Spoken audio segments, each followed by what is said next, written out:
Welcome back, guys, to another episode of Collectors with Cards, drinking coffee. Today we have water again. Since I've been recording these outside of the mornings, I haven't been drinking as much coffee as I should. But today we have our very first, TikTok PokeTuber. TikPok. I don't know what we call them yet, but I guess we'll find a name. PokeTalk? What I've heard. That's pretty good. All right. Today we have the wonderful Alex Hodges. Alex, how you doing, man? What's up, man? I'm just pumped to be here. Cool. Wait, what is your? I'm sorry. What do you go by your Pokemon Instagram? What's the Pokemon Instagram again? So Pokemon Instagram's AlexKetchum. The Ketchum is spelled Ketchem. I couldn't get the Ketchum. Okay. You know, it happens when you're 8 years late to the Instagram game. Yeah, there's a lot of Ketchum-alls out there. I've had Ketchum-all collectibles and gotta catch. Yeah, it's just all the good stuff has been taken. So Right. You got to make it work with what you have. So for those that don't know who you are, I mentioned you're a TikToker. I think you just hit 150,000 followers. Congratulations. Thanks, man. Thank you. And I'm more excited personally for the Neo Genesis pack opening that I saw on your page. Has that taken place yet? That's going down this week. It was going to happen this weekend, but a friend of mine, which I think is a mutual friend, Lootbox, and I are working on some content. Okay. That took weekend, and I can't wait to drop what we're working on. But this week, heavy First Ed Neo Genesis, and we're Lugia hunting. It's going to be intense. Good luck. I just pulled one of those over Christmas, and I know, and I'm just kind of like, when I saw the 9, I was just like, bro, respect. That is so sick. yeah, I was very, very happy with that outcome. Very happy with that poll, of course. I mean, I didn't think there'd be much to follow up after that Charizard poll, but Yeah, just delete the channel. yeah. I mean, I think the next thing and the last thing for me is like a gold star Rayquaza, and then I'm out. If that happens, I'm out. Yeah, EXD actually still, I think, such a sleeper deal if you look at heavy packs that have those big value pulls. I've got EX Deoxys in my eBay watch list 24/7. It's such an awesome set. Yeah, I think a lot of those sets are just very intimidating because of those big cards and the potential EV on everything else is just like terrible. And I think it will always continue to be terrible because it's gambling. You're going for packs, going for those big cards. And when you have a card or a set like EX Deoxys that is so different between the top card and the bottom card compared to base set first edition where it's a little bit tighter. Sure. Yeah. But let's hear a little bit about yourself. Who are you? I don't even know you very well. You mentioned Lootbox TV. He actually introduced us through messages there.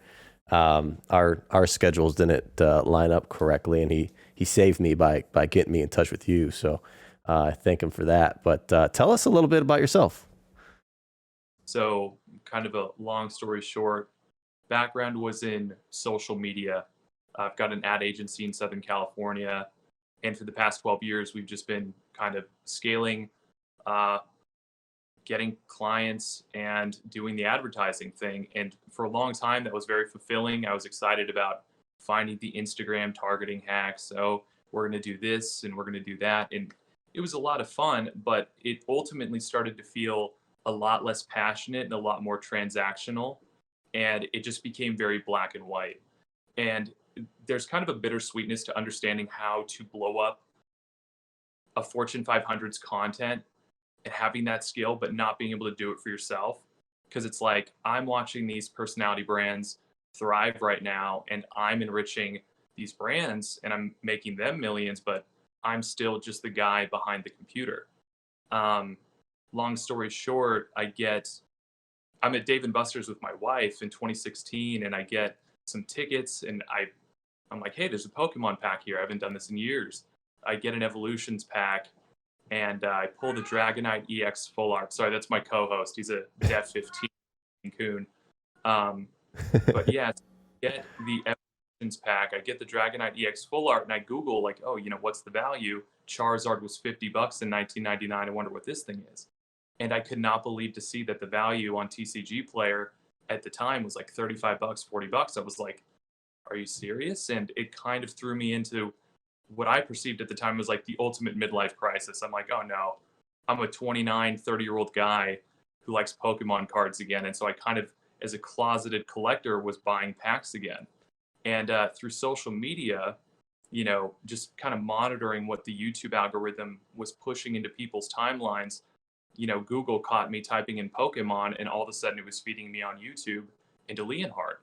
And I see him, this guy who's my age, pulling this Charizard in the library, and he's screaming, and he's doing, and I was like, look at this guy living his best life, and he's, just collecting cards like I am. Like, I don't have anything to be sad about or ashamed about, so I'm gonna make some content too. The problem was, you and I just spoke about this. YouTube takes a long time, especially if you want to make quality content with the graphics, with the pricing coming up. TikTok was this low bandwidth platform where I could pump out a lot of videos in less time, and it turned out the organic distribution was pretty optimal. So I basically started on TikTok, and within the first month was getting 100,000 views and tens of thousands of followers, and I'm just kind of like hit the ground running.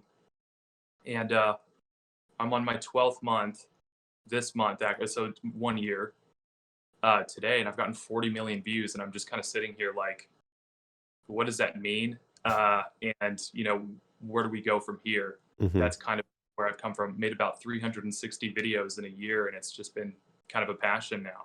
Wow. Okay. That's really cool. We're going to dive into that. But first I want to hear more about you and your history with Pokemon before we dive into these technicalities and understanding of the market and how these social media things work. Yeah. So you fall kind of right in that age range that I call it's just the perfect age range for Pokemon. Unfortunately, you started a little bit later than those in the early mid 30s here that were the ones that hopped on it like right out of college basically and went in deep. So what was 1999 like for you?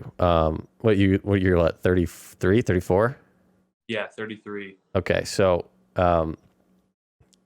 6 years older than I was. So you're in your early teens there. What, 13 in 1999? Yeah, 12, 13. And we were in a dance studio. I was a tap dancer at this age, which is weird for guys my age, but I hung out with the girls every day, and I thought that was awesome.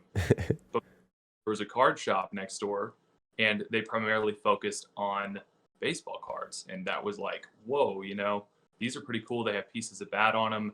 They got the jerseys on there, and I thought that was cool. And then one day you walk in and there's Pokemon cards.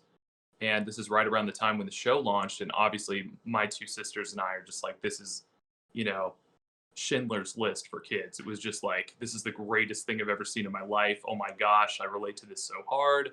And we were just buying packs and packs and packs. And we had the master set.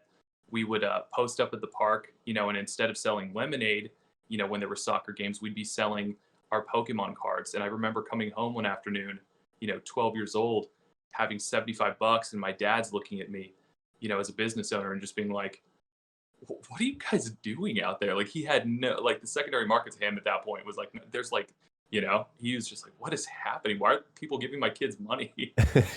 So, it was, we had a lot of fun with Pokemon. My sister and I are still in a very bitter, kind of tumultuous relationship because she got the Blastoise and I didn't. Okay. And that was shared favorite Pokemon at that time. And I will never forget, she's pulling the cards while she's walking like home. And I see the corner of the card and I'm like, no. And she pulls it out. It is just like near mint. It's perfect. That's awesome. So you guys were right in the base set. Where did you grow up? What part of the country? So we were kind of all over Orange County, California. Orange, Costa Mesa, Newport. We moved around quite a bit. So just right in the heart of Orange County. So were these first edition Shadowless, Unlimited? What were you dealing with? Yeah, first edition cards, man. Lucky. So you completed a first edition base set as a kid. Do you guys still have that set? So the Titanic ending of this story is that at 13 or 14, I find a neighbor who's going to purchase my master set of first edition Shadowless cards. And I've got $300 cash that I'm going to be getting at like 14 or 15 years old, and I am pumped. Like back then, that was like 10 grand. My 6-year-old sister at the time decides to empty out my entire binder, literally just takes it upside down and does the shake, gets it into a cardboard box, and brings it down the street to a friend's house. I mean, this is the day before the transaction. This is probably the first like trauma-inducing memory of my childhood. And I go down the street to the kid's house, and I just see, and I will never forget, just these scratch lines. I mean, it was like they were, trying, to destroy the cards when they were playing with them. Just the hardest, they were using them as like Charizard's a throwing star. And it was just kind of like, at that point, I lost the deal. Yikes. And yeah, tough stuff. Wow. That's tough. And to to go through that and remember that. I mean, thankfully I was young enough that I don't really know what happened to my cards. I just know that I have a collective, complete, unlimited set between me and my brothers. I don't know whose cards are whose or where they all went, but yeah, wow, that's painful. So was that like the end of Pokemon for you when that happened? Did you move on? Because a lot of things will happen like that, and kids will just you just give up. It was definitely a hard stop. I mean, I was so into skateboarding for a period, and with skateboarding, it's all about metal music and being as angry and mean as you can be, and just kind of abandoning the childhood innocence of products like Pokemon. We were at that point listening to Atreyu and driving around, and it was more about breaking into schools and hauling 10 stairs than it was about catching the new expedition set. Yeah. So we fell off at that point. Yeah. Were you a fan of Brink, the Disney movie? Wait a minute. Can we talk about the fact that Nate had not seen Brink? I could not believe it. Nate, come on. I mean, for me, like all three, Nickelodeon, Cartoon Network, and Disney were all big. But for whatever reason, at least me and my circle of friends, Disney Channel exclusive movies were some of the biggest. Johnny Tsunami, Brink, Eddie's $1 Million Cook-Off, Lizzie McGuire movie, like all those things, they were huge. They were a big part of our lives because we would go, it'd be like Friday night. I think they were on at like 8:00, and we'd talk about it on Monday at school. Like, did you see the new movie, or did you watch, like Johnny Tsunami was on last week? Did you watch it? So yeah, that was kind of shocking to hear that Nate wasn't into those. You got to have my friend on here. One of my clients and best friends in the entire world. His name is Travis Mills. He's a host on Apple Music, and he's just a jack of all trades. He's hosting an MTV show. He does everything. But him and my favorite movie is Johnny Tsunami. Oh, really? And he goes snowboarding. It's just Johnny Tsunami texts all day long. You know what I mean? Mm-hmm. And yeah, it's just like, for me, Team Pup and Suds will always have a place in my heart. Vince the bad guy is the greatest bad guy of all time. Like, getting the shit over the head is just like the most classic own in any Disney film. And then I quote Smart House probably. I mean, it's part of my OCD at this point to say, hey, Pat, turn on some kick butt movie screens. You know what I mean? I could not stand that lady though in that movie. She for whatever reason just got on my nerves so bad. I liked the movie, but I couldn't watch it too often because I couldn't stand that mom. She was so annoying. Was it Frank Sinatra's the opening theme song, Love and Marriage, Home Improvement? Was it the wife in Home Improvement who played Pat? Mm-mm. No, they had the same hairstyle, but no. Got it. Yeah, I don't know who, I don't know her name, but I know that there's been times where I've seen her in other TV shows or movies or something and just like cringe. Like I hate it. I don't know why. It's whatever phase I was going through at that age watching that movie. That was like the original Karen. I just did not like it. No, for real. She was written about, the least flattering way you could write someone too. It's just awesome. Yeah. Well, yeah, Travis Mills, that's I remember when he kind of got into Pokemon. He's a big name. What's his claim to fame? Was he on a TV show? So Travis began as a rapper and he transitioned into being a producer. I mean, he had a track of platinum last year for YK Osiris. Then Apple Music brought him on as a regular Apple radio show. He just got his third show this year. He's been on MTV's Ghosted, Love Gone Missing, where it's kind of like a spinoff on Catfish, except it's about people that just ghost other people. And it's such a guilty pleasure to watch because you just get to see people navigating relationships in 2021 and you're just like, I'm so happy I'm married. He was one of the other blue check marks that came into the scene when Logan Paul and the other guys were, so that was cool to see. So as a collector, I mean, as a kid there, even you were set on getting a nice, the full set together, the complete set, the master set. I'm guessing it was in great condition before your sister and her friends ruined it, or whoever down the street ruined it. So you kind of, I guess you had that collector mindset, understanding of condition and wanting to keep things nice. Did that continue into anything after I mean, once you got into skateboarding, were you collecting skate shoes, skateboards, tech decks? Like, was there any collecting going on after that? It's funny. At a very early age, I got into mutual funds. And, I had money from doing like little child modeling gigs and like stuff like that. And like right away, it was like, my parents were like, let's throw this into NASDAQ and let's get you like introduced to the market. So watching stocks go up and down kind of gave me that appreciating value introduction. And in terms of collecting things, I mean, I'm very OCD. So with skateboarding, I think that manifested itself in writing down every single trick that I could do. And if I could do it backside, I had to do it frontside. And if I could do it switch, I had to do it regular fakie. I had to do it nollie. And it was just very meticulous. And you're outside being like, if I can 5-0, but I can't back 5-0, I literally cannot do this trick. It doesn't count.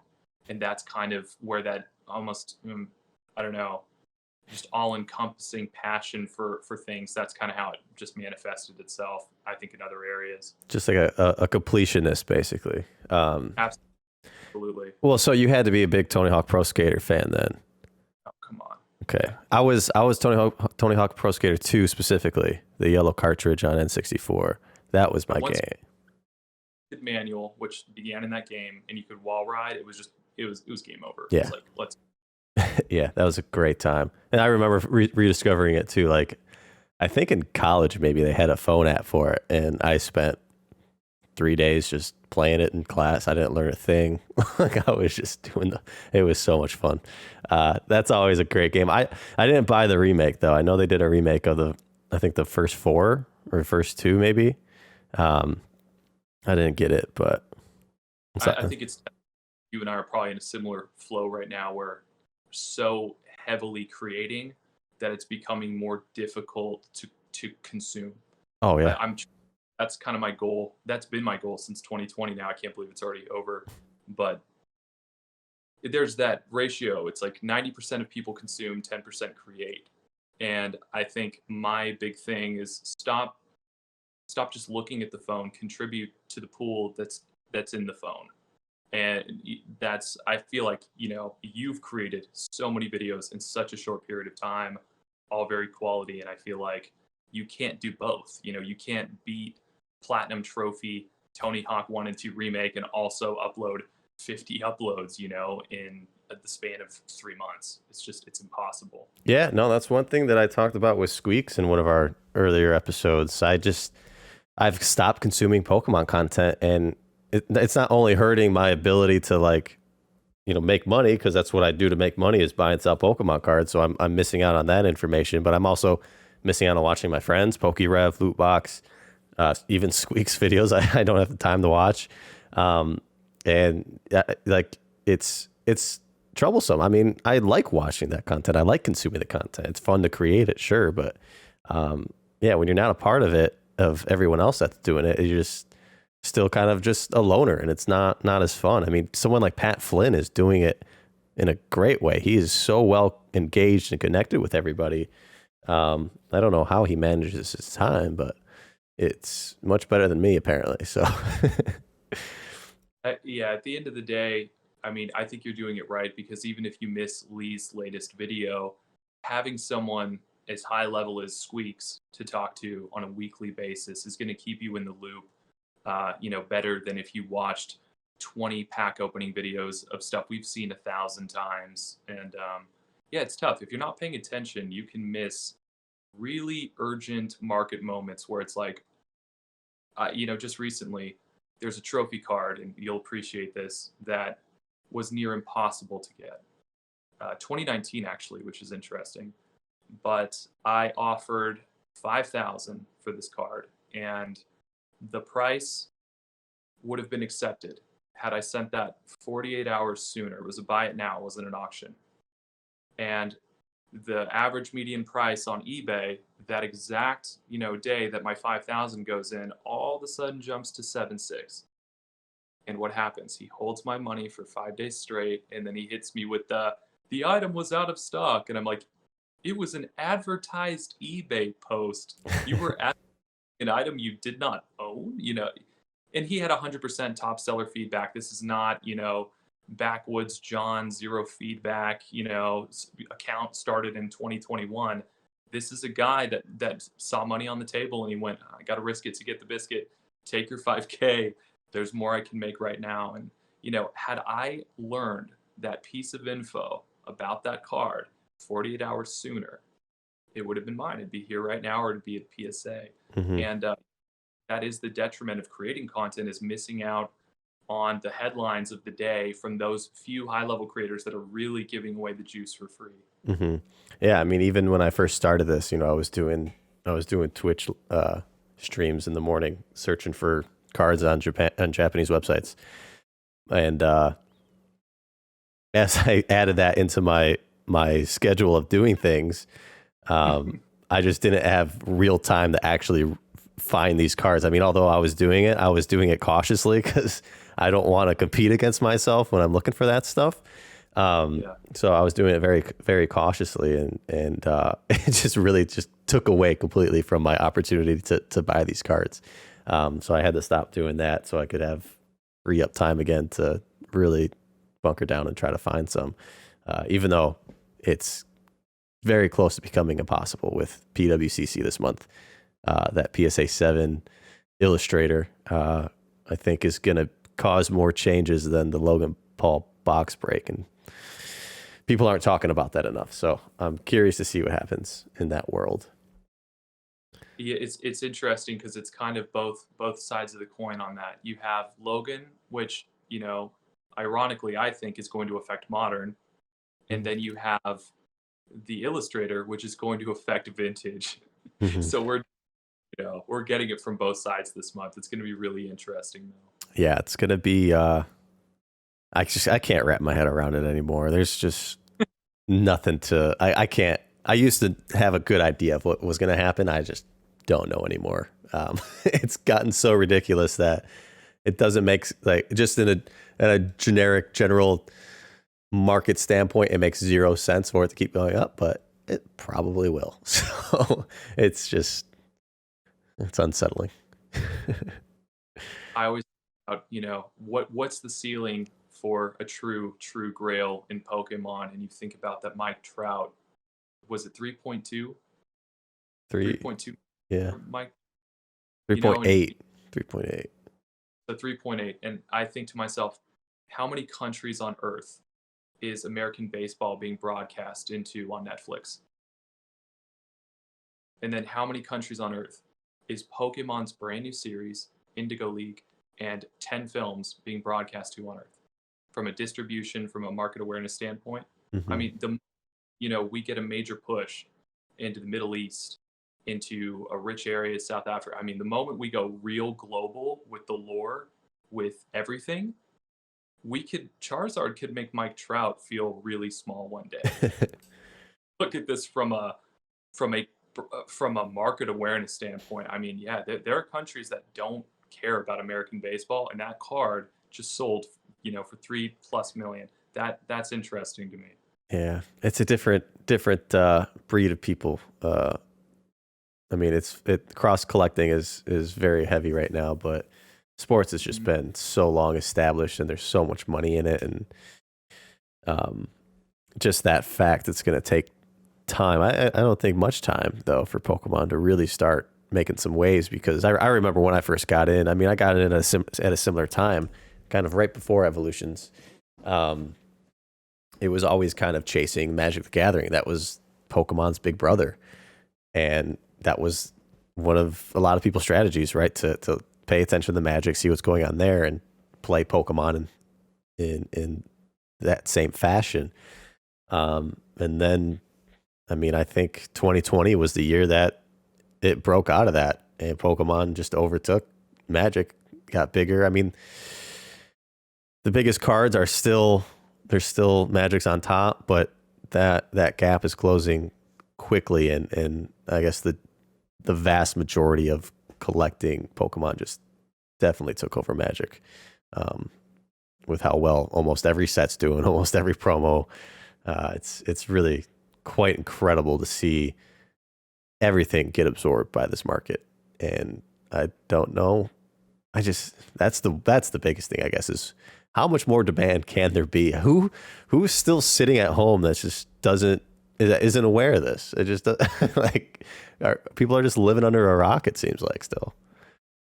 I was on my Instagram story the other night, and I go, if you didn't hear about Pokemon because you're not on YouTube, or because you're not on Instagram, or you're somehow not on any of these platforms, period. Now, if you go to McDonald's and you have a kid, it's in your Happy Meal. I mean, it is just so, in the best way, insidious, where it's just like, no matter where you look at this point, oh, you're in the grocery store, avert your eyes from the cereal aisle, there's Pokemon cereal. Mm-hmm. I mean, you really can't escape this cultural gravitational force right now that is just bringing people in. And parents, when they've got the kid at that age where there's a lot of crying and a lot of, hey, settle down, now that they go on Netflix, it's Korra, it's Pokemon, it's Avatar. And Pokemon is intentionally, the CEO said this the other day, they're taking the skill gap down on the video games on Switch because they want kids to be able to more easily grasp the concepts.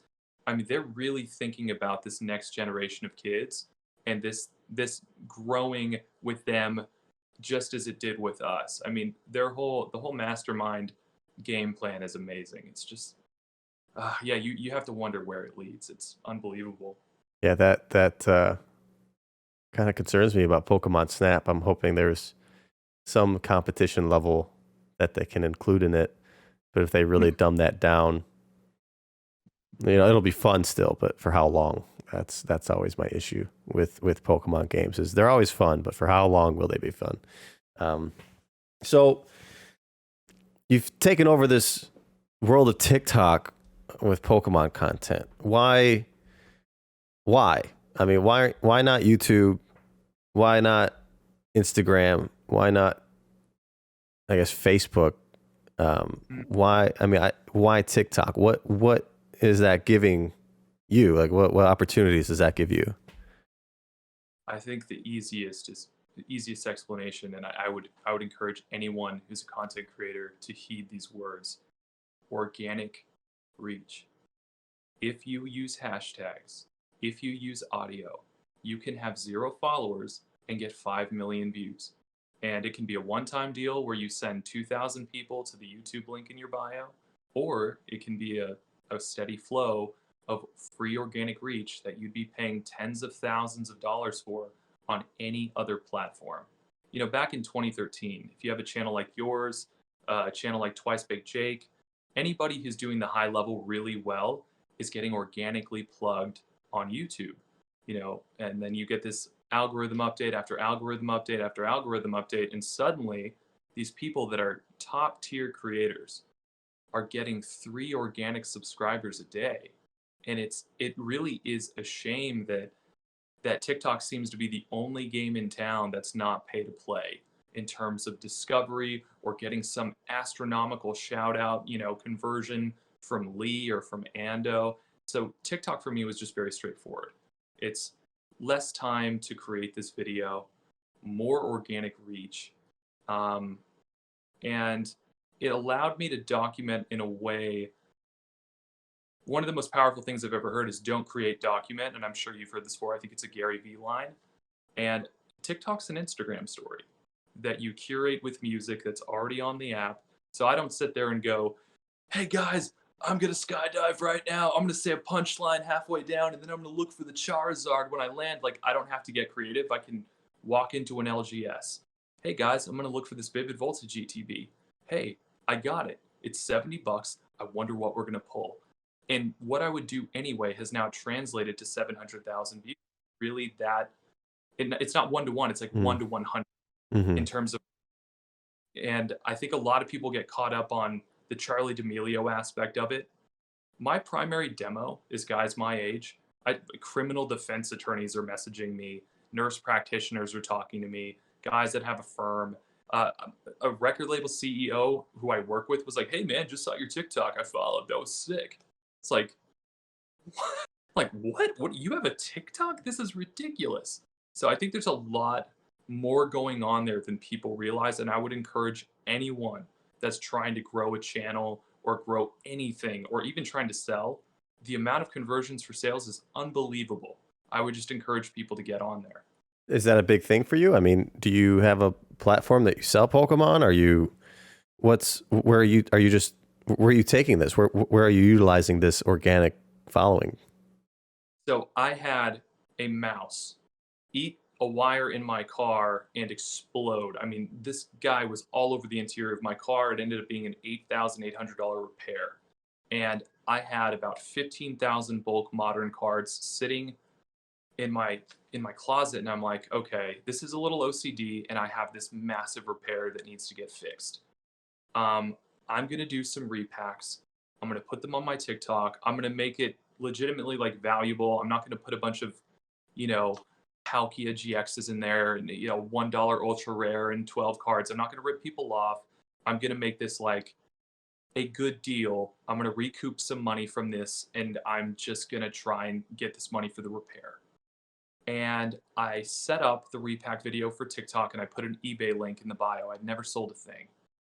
And I had 100 sales in 1 hour on a video that had 4,000 views. Wow.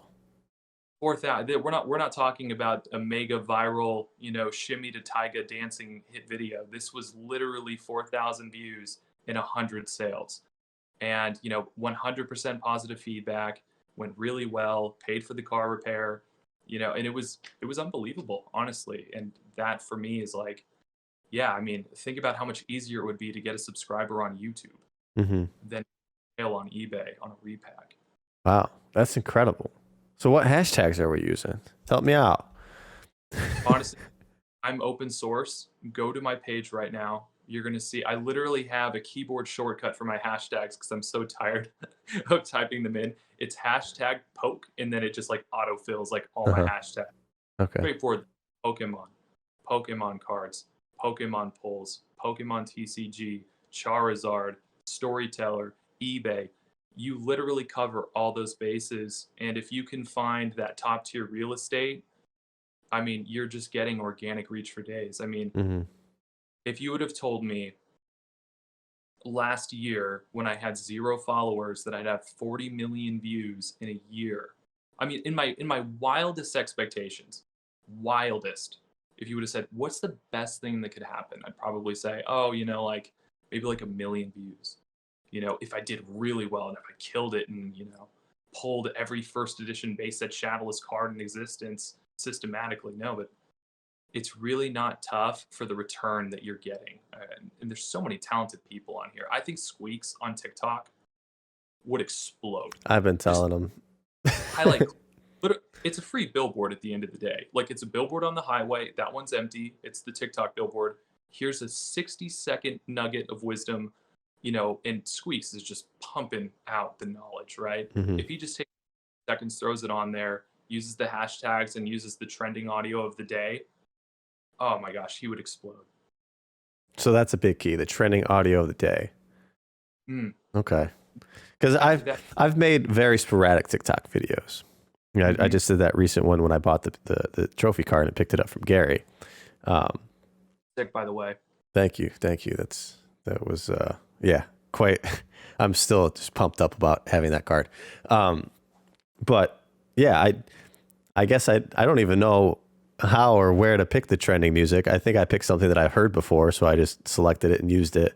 And then I kind of feel like most of that growth came from the push that I had on Instagram and Gary's Instagram. I don't know if it even did well purely through TikTok. But it's trial and error. Your first 5 videos are essential with that platform, and they've updated, so you might get a little bit more leeway than you did in the beginning.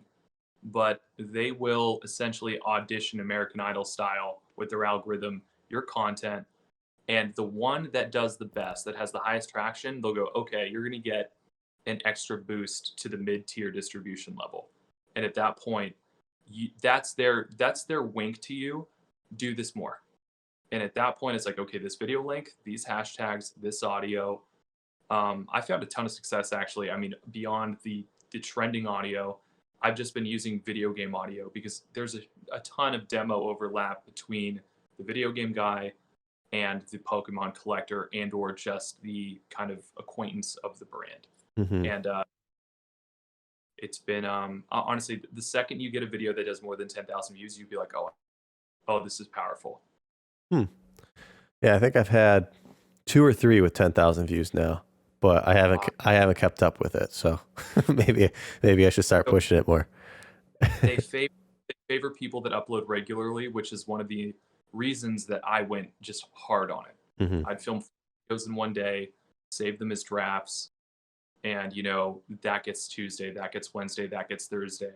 Since I've hit a kind of higher follower count and I'm trying to just overall increase average watch time, my upload volume has gone down slightly, but that's because I'm trying to make sure that I'm not farming it out and getting user fatigue. It's like, one of 5 Alex Hodges posts today, sheesh, unfollow.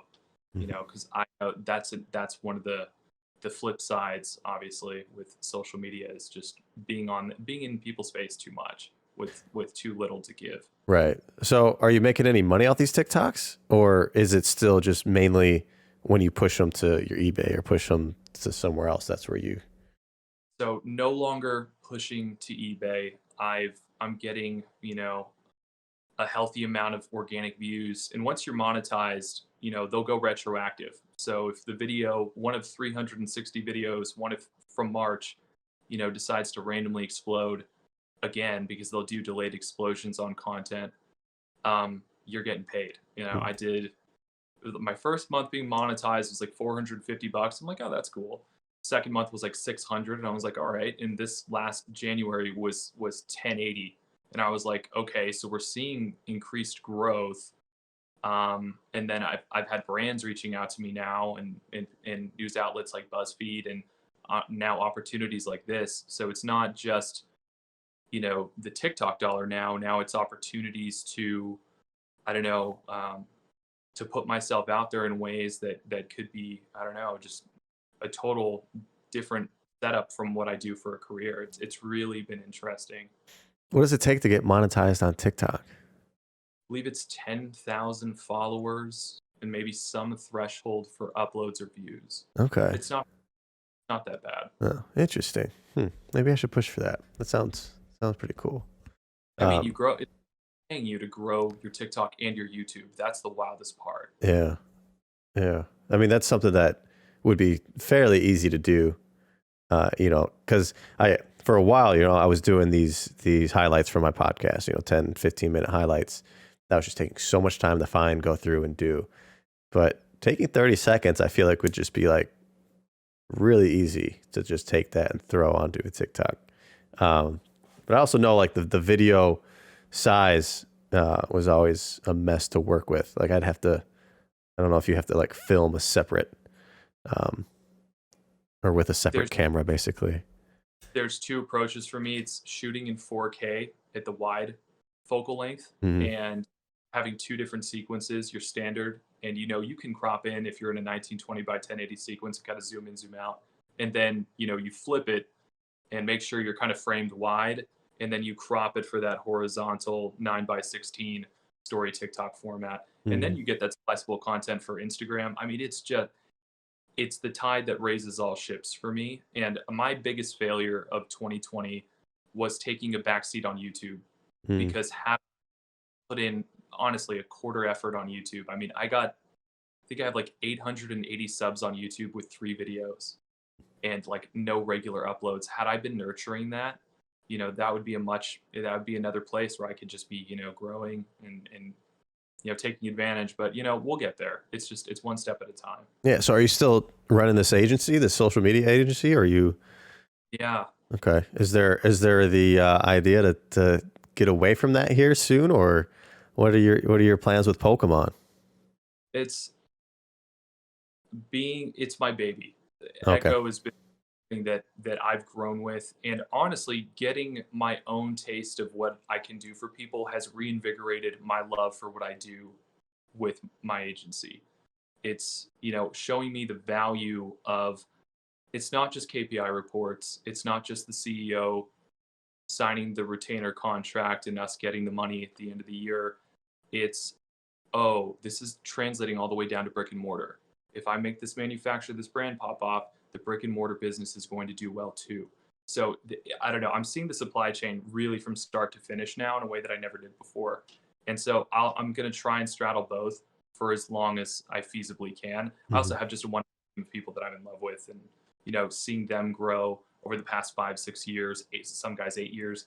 I love being there for that. Yeah, that's cool. So diving more into your Pokemon world here, getting back into 2016 with evolutions. Um, were you just constantly just doing modern throughout this whole time? Did you dive into the vintage? What Oh, did you go after? I was scooping Skyridge at $200. It was awesome, man. We were getting base set at $50, and back before, Pokemon Go did bring a spike to the market for sure. It was like a golden age for a few seconds for evolutions and those sets. But modern was comparatively today. Oh my gosh. I mean, base set PSA 6 Charizards were $50. PSA 7 Shadowless Zards are $80. I mean, it was glorious back in the day. It was awesome. So But yeah, were you buying, selling? Were you collecting? What were you doing?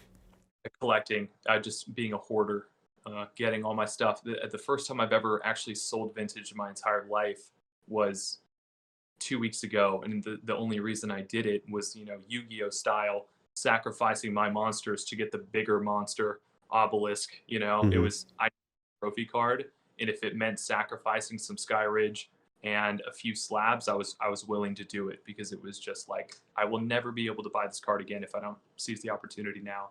Which one did you pick up, or have you not picked it up yet?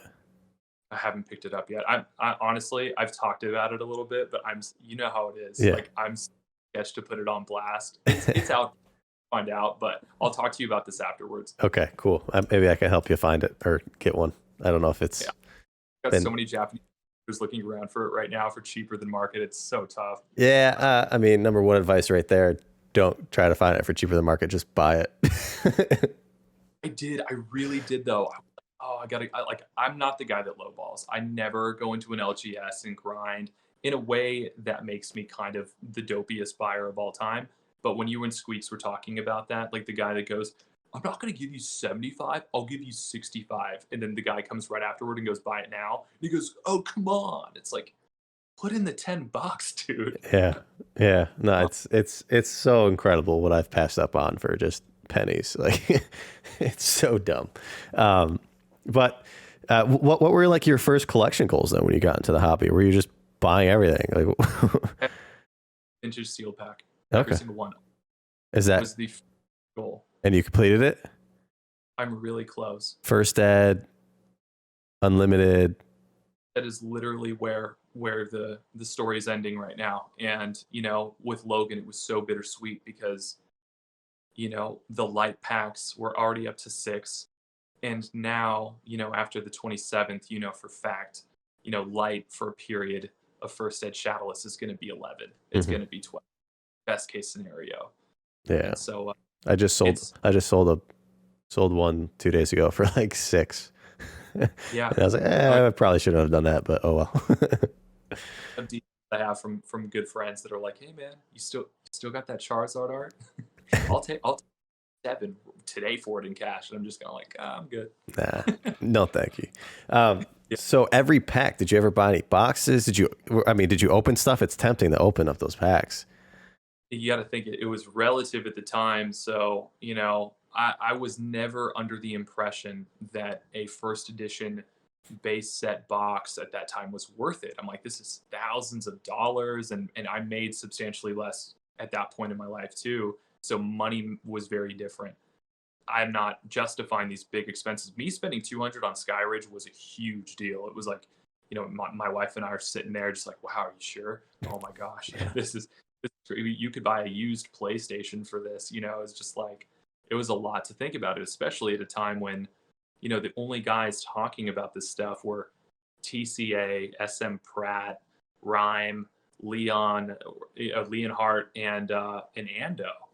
And they weren't big channels at the time. I mean, Ando would pull a pack, he'd pull a card from Roaring Skies, and he'd have the tiniest little Lucinda font, the stock Premiere font pop up over it. And for low budget channels at the time, it wasn't popular yet. Yeah, no, it's gone a long way. I mean, I ripped through so many packs. I still have that urge all the time, but nowhere near what it used to be. So I'm thankful that I've gotten that out of my system mostly. So you working on all the packs. Did you get them graded? Or are you thinking about getting them graded? Okay. I was not a fan of PSA's slabs for a very long time.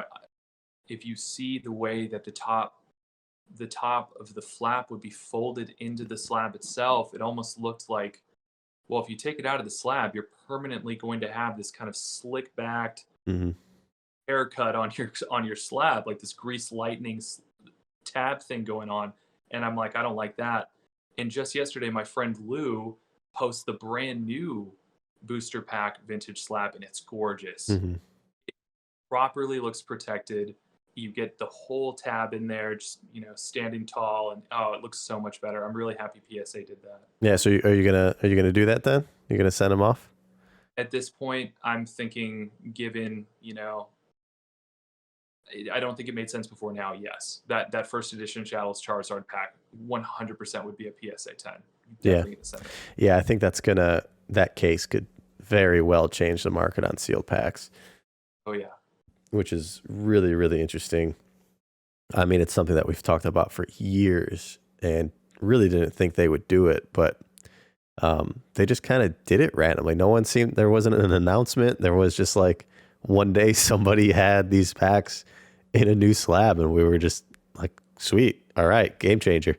I still haven't sent any off myself, but yeah, that's going to be really good. I feel bad for all those other people right now that have the old slabs. I don't know what you're going to do with those packs. But I didn't think about that. Ouch. Yeah, you're right. Yeah, it's not the best thing for them, I don't think. So I mean, there's, people complain so much about little things here and there that PSA does or CGC or Beckett. And the fact is, like, once you start something and you change it like that, you're going to upset a lot of people. Like, I mean, I wish PSA would change their base set to say Pokemon base set, not 1999 Pokemon game. But if they change that, everybody would just be pissed and want like PSA to change their labels for free. Like it would be awful. So yeah, I don't know how often they're going to go about doing little changes like that, but I'm glad they did, and hopefully they're not getting too many complaints from people that had like just bought packs or just graded packs in the old cases, because yeah, it ruins them. Like those packs are done for. It's funny that we're talking about this. I mean, think about the bottleneck that is just PSA's website. I mean, imagine if it was as seamless as PayPal, oh, it's $19.99 base set, I want a dual grade. If it was just the easiest, number 2 question I get besides how much, or how do I tell how much a Pokemon card is, tcgplayer.com. is how do I grade on PSA? Where do I send my cards? And there's countless YouTube videos on like, hey, this is exactly what you're going to do in 5 minutes. Mhm. But people are just, getting bored and just walking away from the screen and never submitting because, the UX, I mean, honestly, isn't where it should be. But I mean, that could actually be a good thing for many of us and actually be keeping the population down. So maybe PSA, Collectors Universe or Collectibles Universe, don't update that website exactly how it is. Yeah, I'm sure we'll see a lot of changes with PSA soon with new ownership. I am curious though, because I know, I mean, being a public, when they're still transitioning to the private, being a private company, but as a public company, taking care of the shareholders and showing consistent growth and doing all this stuff really made me skeptical of the reasons why there's such a huge backlog. And I think it was more of a political thing for their business, that they slowed things down purposely so that they didn't, so that they were able to show consistent growth over however long they want to go with this huge backlog. So I'm curious to see if once it officially goes private, if they'll just say like, screw that, I don't care about growth, or we're just going to take in as much money as we can right now and pump out as many graded cards as we can. I wonder if that'll happen and how much that'll affect the market. It's funny. I never thought about it from that angle, and that actually makes a shocking amount of sense. Yeah. Just cook it to be, we're just killing it right now, guys. Check this out. Acquisition time absolutely makes a ton of sense. Yeah. So it's a little scary. And I don't know. I mean, I don't know if that's right. No one knows if that's right besides PSA, I guess. But yeah, that could be dangerous. That could be very dangerous. I have a good friend who works at PSA, and he's working with Steve and a lot of guys. And I can tell you that the amount of stress on his face, from last year to this year, is he's aged, like Obama after 8 years. Oh, he's just, wow. He's just the last 12 months on this poor guy. I mean, he's in there 7 days a week, and there's just so much work to be done. So at least from the working man standpoint at PSA, I can tell you that they're definitely feeling the heat and the pressure to deliver. I can't imagine working there right now. I spoke to probably 10 LGS this weekend at Frank and Son Collectible Show and City of Industry, and I can't find a single guy that isn't, up to here with these card grading services right now. I mean, every single one. I'm hearing words like class action lawsuit being thrown around. I mean, people are really ready to get their Zions back. Yeah. I'll be there tomorrow. Oh, nice, man. Yeah, I'm flying out tomorrow. Have a little work trip. And I was going to head straight there after landing at the airport. So hopefully I can get in. I don't know I hear the lines are a little ridiculous, but Wednesday you should be a lot better off than Sunday. Yeah. Can we just dig into that really quick? Yeah. So I went in at 9:00. Now 9:00 is opening time. I'm not kidding you. Picture getting to Coachella, day one, an hour before gates open, 5-person line that stretches a quarter of a mile around the corner, around the block. I've gone to Frank and Son for 10 years. I've never in my life seen anything like that line on Sunday. I stood there for 2.5 hours, and I only wrote it off because I really needed the exercise. And it's unbelievable. I mean, you have to see it to believe it, how popular anime, Pokemon, sports cards, the whole thing converging is. I mean, it's like you said earlier, it's just like, where does this stop? Yeah. Wow. Okay. Well, hopefully it isn't as bad on Wednesdays, because I don't want to have to wait that long. I don't have too much time. But yeah, I haven't been out there since last February, actually. So it'll be like a 1-year reunion. I should bring my last heavy pack, and maybe I can pull another Charizard. And get it, man. That's awesome.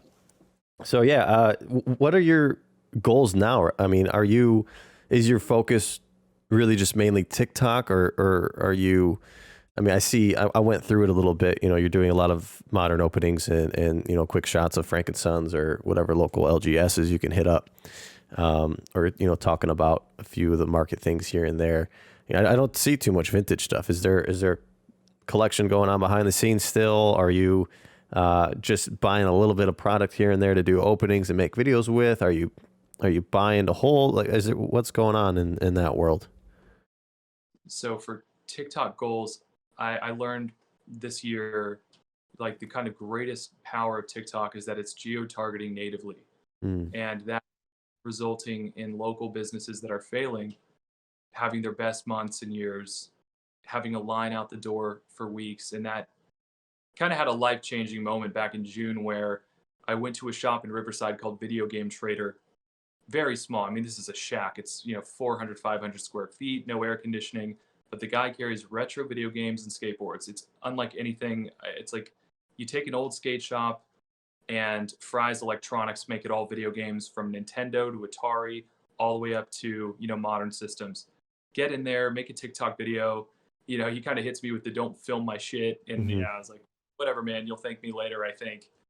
And within a day, that video has 400,000 views. And I show up 4 weeks later, and the guy hugs me and goes, "I have type 2 diabetes. I was going to lose my toe with complications from it, was being starved for money. I made 25 grand in one weekend. Guys were driving in from Fresno, from Redlands. People were coming in from all over. I don't know how to thank you." And at that moment, I go, okay, vintage pack openings are cool, but it kind of feeds into this rat race of, hey, talker, if you want to be relevant, just spend all your paycheck on this vintage pack and hunt. I was like, okay, that's cool, and I'll do that commemoratively for myself when I want to. But if I can page 400,000 views in a day and get this guy some business, he's not Target and Walmart bankrolled to the moon and back. Like, this guy, amidst that lockdown in Riverside, California, was going to go out of business and potentially have bills up the wazoo from those hospital bills, So at that point, I'm like, okay, I'm going to go to this LGS. I'm going to go to that LGS. I'm going to go to this one. And that's kind of like, that's the primary meat and potatoes I want to do now, is be the Guy Fieri of LGS. I want to be the cracks of small businesses in my area. And even if it's not directly collectibles, like if it's video games, if it's a record shop that maybe has something more global, more, again, like Antiques Roadshow, but I'm going to different LGS. That's content portion for this. When I hit milestones like 150,000, that's when you go, okay, guys, we're going to open a first edition heavy Neo Genesis set. We're going to go Lugia hunting, special occasion style. I don't want everyone to feel incomplete if they are not opening heavy shadowless. You know what I mean?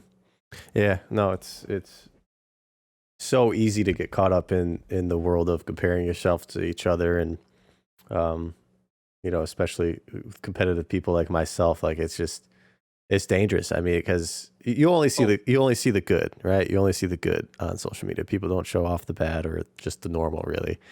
It's so easy to get caught up in what everyone else has and trying to get it. And although it's great to be competitive and have that motivation to do it, it's about keeping it in a healthy, or going about it in a healthy manner. So, it's good to show off like that. I know my local LGSs here have just been like doing so well, just incredibly well. And I don't know if we can if I can thank my podcast with that, but I'm pretty sure they just had blown up with collectibles, and they're really the only two in a very, very vast geographical location. So, but that's really cool. I'm glad that you're able to, I mean, being able to help someone out like that is so great. I mean, it's a great feeling for yourself. It's a great feeling for the community, and obviously for him. So that's really cool that you're able to do that. I mean, that's all it takes. It's magic, man. Like, it made me love what I do for a living again. Like, it's been so cool. Yeah, I mean, all it takes is one good message. That's all it takes. One like, one really anything is.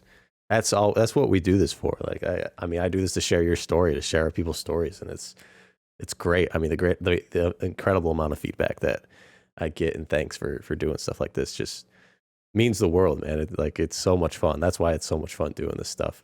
So I'm gonna have to get on the TikTok game then, a lot harder. Uh, I think It's easy. yeah, That work, you're just going to be cruising, man. yeah. Once you get it, like it's so easy breezy, and again, that return can be awesome. Mm-hmm. Cool. Well, I mean, what other plans do you have in this world then? I mean, you're still going after TikTok, like you said, and you're trying to figure out where is this leading to. You're probably still in that transitional thought process since you're 150K followers now, got 40 million views. Are you going to start attacking YouTube again? Are you going to try to transition more and build up the Instagram a little bit better alongside the TikTok and take these baby steps? What's your plan? Yeah, the top of the list right now is cross-platform development. If you're getting all this traffic a month, convert. I do this for every single client I have except for myself. In a terrible social media manager for myself. Mm-hmm. It's like I just started the Instagram finally because I was at Frank and Son, and a friend of mine was like, why the hell don't you have a collection Instagram? This is insane. So I finally, on December 8th of 2020, started that account, and the feedback has just been awesome. Now it's YouTube. It's filming horizontal in that 4K wide mode and creating content for both platforms and just uploading. I'm going to try and get one video a week on YouTube to nurture it, and maybe try out some of those vertical uploads for YouTube Shorts as well. Milk some of the existing content that I have. Yeah, it's cross-platform development, and just kind of using the whole buffalo. Yeah, I uploaded a couple of the TikToks to the YouTube Shorts, and they haven't been picked up yet under the short category. So I'm wondering if, because it has the TikTok logo in there, they're purposely not uploading it to it. I know it takes time, but that might be an issue. So I got to figure that one out. Right. Reels has been pretty good about DJing TikTok watermarked content onto their platform. I've had a couple videos do okay on there. Mm-hmm. Okay. Yeah, and I got to make sure I'm uploading it in the right format. I think I am. So, well, what would be your plans then for YouTube? I mean, I think it's great to start off. I think you always want to start off slow and build up instead of going in hard. I mean, that's what I kind of did. I went in really hard and I just overwhelmed myself and then slowed down, which I think can hurt your algorithm. But what kind of content would you be bringing to the table on YouTube? I think, like you said, it's an evolution. In the beginning, it's kind of getting my feet wet with the standard format, box break. If I'm opening a rare box of Final Fantasy Opus 1 TCG, and there's potentially an error factor there where this could be a $2,000 box, but we got to open it. Blend the investigation style content with the pack opening content that everybody likes. That's kind of the idea, just educational, informative, and whatnot. And then once I kind of figure out what the angle is with the Guy Fieri angle, showing up places and, getting more experience talking about places. I want to make that long format, but still with, I can't be filming a TV show on the weekends and then also running an agency and having 10 clients to report to. I mean, even balancing TikTok and the career right now has been tough. I'm editing till 2 a.m, waking up at 8. That's me sleeping in, and it's emails right away. Just, oh my gosh, my emails, 25 emails, and then just jumping into the grind. Burning the candle at both ends. I really related to what Nate was saying when he said there's no days off. Is your day off if your day off is you filming? Yeah, it's pretty crazy. We'll see how I do with this upcoming trip because I don't have any podcasts planned for next week, so I have to figure that one out. I have to plan them out and then also film them while I'm in a hotel or something. So hopefully I can make that work, but we'll see. Okay, cool. I mean, I think you could maybe bring in like a Dave Portnoy vibe, right? Do some sort of rating system for each LGS, become that guy. Such a wonderful idea. That it's funny. I mean, Dave is just, he's the example, Mm-hmm.